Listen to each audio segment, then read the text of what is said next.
Assalamualaikum warahmatullahi wabarakatuh. Apa kabar anak-anak? Tetap semangat ya dalam belajar. Ibu doakan semoga kalian di rumah dalam kondisi sehat dan juga bugar. Materi pembelajaran pada hari ini adalah prakarya kelas 8, yaitu teknik pengolahan bahan pangan serealia, kacang-kacangan dan umbi. Tujuan pembelajaran kali ini adalah 1. Memahami teknik pengolahan serealia, kacang-kacangan dan umbi. 2. Menyebutkan tahapan pengolahan makanan dan minuman berbahan serealia, kacang-kacangan dan umbi. Dan yang ketiga, merancang penyajian dan pengemasan makanan atau minuman berbahan serealia, kacang-kacangan dan umbi. Coba dijawab, masih ingatkah kalian tentang pengertian teknik pengolahan? Anak-anak, pada kesempatan ini, Ibu akan sampaikan kalam Al-Quran yang berkaitan dengan pembelajaran pengolahan serealia, kacang-kacangan dan umbi. A'udzubillahi minasyaitonirrajim. Bismillahirrahmanirrahim. Falyanzuril insanu ila ta'amihi anna sababnal ma'a sabban thumma syaqaqnal arda syaqqan fa'ambatna fiha habba wa inaba wa qadba wa zaituna wa nakhla wa hadaika gulba wa fakihata wa abban mata'an lakum wa li'an'amikum fa idza ja'atis sakhah. Shadaqallahul azim. Maka hendaklah manusia itu memperhatikan makanannya. Sesungguhnya kami benar-benar telah mencurahkan air dari langit, kemudian kami belah bumi dengan sebaik-baiknya. Lalu kami tumbuhkan biji-bijian di bumi itu, anggur dan sayur-sayuran, kebun-kebun yang lebat, dan buah-buahan serta rumput-rumputan untuk kesenanganmu dan untuk binatang-binatang ternakmu. Dari Quran Surah Abasa ayat 24 hingga 32. Dari pertanyaan di atas akan terjawab bahwa pengertian teknik pengolahan adalah cara mengolah atau mengubah bahan makanan dengan berbagai macam metode seperti pada macam-macam olahan berikut ini. Dari tayangan gambar berikut ini, tentu kalian tidak asing ya pada macam-macam pengolahan dari bahan serealia, kacang-kacangan dan umbi. Di antaranya ada nasi goreng, ada jasuke atau jagung susu keju, putu ayu, kacang oven, isi bakpia kumbu, getuk lindri, dan lapis talas khas Bogor, di mana macam-macam makanan itu merupakan contoh dari berbagai macam teknik pengolahan. Pada pengolahan bahan serealia, kacang-kacangan dan umbi, terdapat dua teknik pengolahan. Yang pertama, teknik pengolahan pangan panas basah atau moist heat, dan yang kedua, teknik pengolahan makanan panas kering atau dry heat cooking. Teknik pengolahan makanan panas basah atau moist heat adalah pengolahan bahan makanan dengan menggunakan bahan dasar cairan untuk mematangkannya. Suhu cairan pada teknik pengolahan makanan panas basah tidak pernah lebih dari suhu didih atau 100 derajat Celcius. Berikut ini yang termasuk teknik pengolahan pangan panas basah, yaitu teknik merebus atau boiling. Teknik merebus atau boiling ini adalah mengolah bahan makanan dalam cairan yang sudah mendidih. Cairan yang digunakan dapat berupa air, kaldu, dan susu. Caranya, bahan makanan dimasukkan ke dalam cairan yang dingin atau ke dalam air yang telah panas atau mendidih. Di sini, Contohnya adalah merebus telur, bisa juga merebus singkong, merebus kacang, dan lainnya.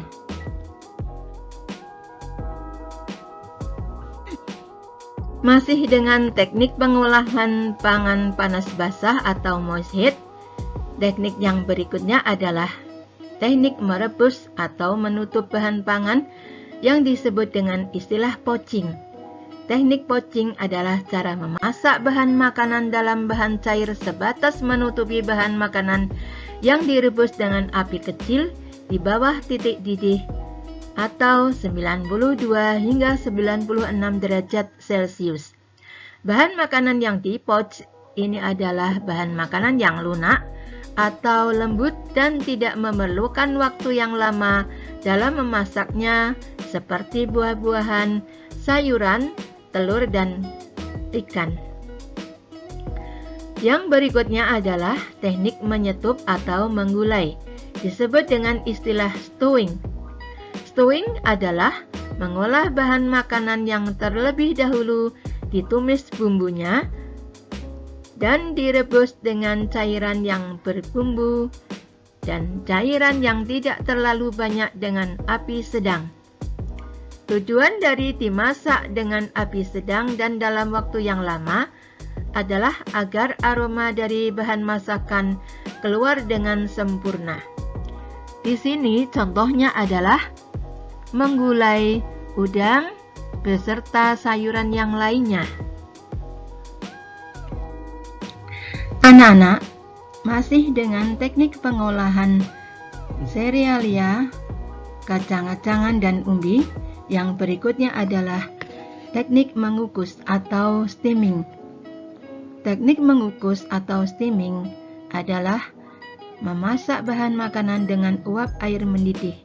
Sebelum mengukus bahan makanan, alat pengukus yang berupa sablukan atau dendang yang sudah berisi air harus dipanaskan terlebih dahulu hingga mendidih dan mengeluarkan uap. Baru kemudian masukkan bahan makanan pada steamer atau pengukus. Yang berikutnya adalah teknik mengetim. Teknik mengetim adalah memasak bahan makanan dengan menggunakan dua buah panci yang berbeda ukurannya, di mana salah satu panci lebih kecil. Cara ini memang memerlukan waktu yang lama. Seperti misalnya mengetim nasi tim, kemudian melelehkan coklat yang biasanya untuk topping brownies, topping cake, topping tart, dan lainnya.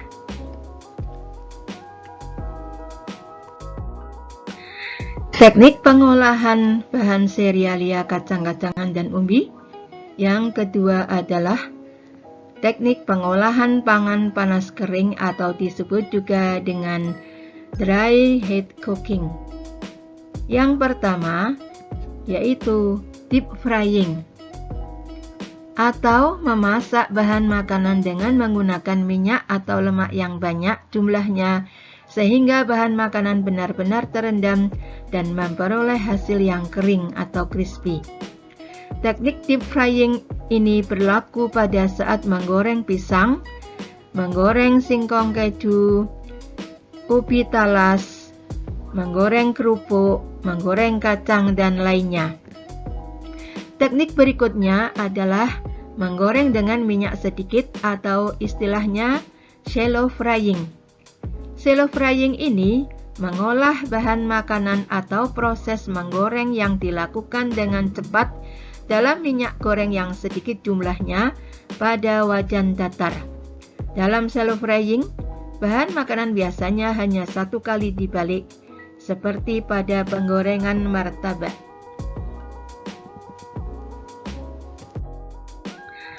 Teknik pengolahan berikutnya adalah teknik menumis atau sauteing, yaitu teknik memasak dengan menggunakan sedikit minyak olahan dan bahan makanan yang telah dipotong kecil atau diiris tipis, yang dikerjakan dalam waktu yang sebentar dan cepat, diaduk-aduk serta ditambah sedikit cairan sehingga sedikit berkuah atau basah.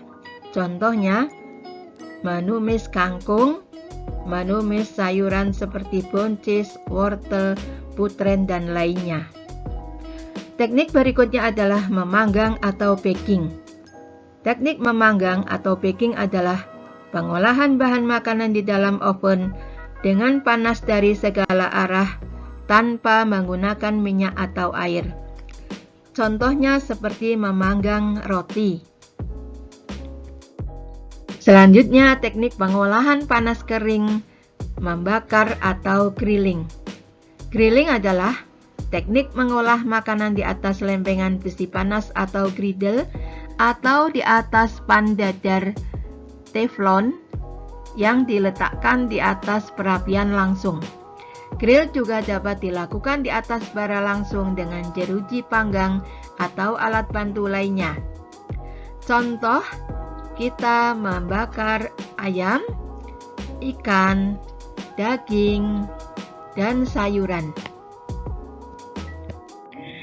Pada pengolahan bahan serealia, kacang-kacangan, dan umbi, terdapat tahapan dan contoh pembuatan atau pengolahan. Tahap yang pertama adalah perencanaan, yang kedua pelaksanaan atau pembuatan, yang ketiga penyajian atau pengemasan, dan yang keempat adalah evaluasi. Pada tahap perencanaan, terdapat identifikasi kebutuhan pengolahan pangan berdasarkan kondisi lingkungan kelas atau kelompok atau keluarga saat ini untuk perencanaan produk pengolahan pangan. Terdapat pula ide gagasan dalam merancang suatu pembuatan pengolahan pangan sesuai dengan hasil identifikasi kebutuhan. Pada tahap pelaksanaan atau pembuatan, yang perlu diperhatikan adalah persiapan dalam pembelian bahan sesuai kebutuhan, alat dan pengolahan pangannya atau pembuatannya, mulai dari pengupasan atau pencucian bahan. Perlu diperhatikan pula proses pembuatan, keselamatan kerja, dan hal khusus lainnya. Pada tahap penyajian dan pengemasan, perlu diperhatikan wadah penyajian dan estetikanya, dan juga wadah kemasan, estetika, dan aspek kesehatan perlu diperhatikan pula.